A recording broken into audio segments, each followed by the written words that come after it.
Okay, so here is the second part of second question. The product of two consecutive positive integers is 306. Consecutive integers क्या होते हैं? जो जिनमें 1 plus करके एक के बाद एक नंबर आते हैं, they are positive integers, right? उनका प्रोडक्ट क्या है? मतलब उनको मल्टीप्लाई करके हमारे पास क्या आ रहा है? 306 and this is given, right? We need to find out the integers, हमें इंटीजर्स फाइंड आउट करने हैं.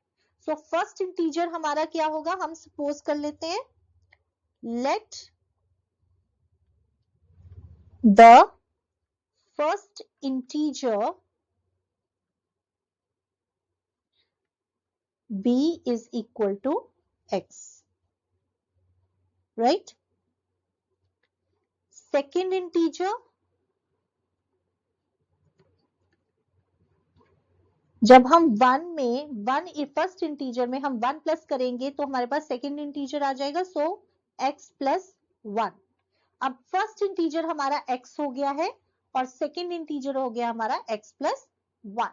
ओके, अब इन दोनों को प्रोडक्ट करके हमारे पास क्या आ रहा है? 306. सो हमारी इक्वेशन ऐसी बन सकती है, x into x plus 1 is equal to 306, right? अब x जब x से मल्टीप्लाई होगा, पावर्स क्या हो जाएंगी? प्लस हो जाएंगी. So it will becomes x square plus x को जब 1 से मल्टीप्लाई करेंगे तो x हो जाएगा is equal to 306, right?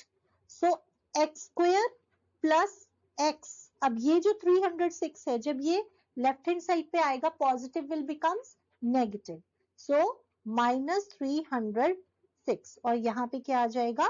0. So hence this is the required equation.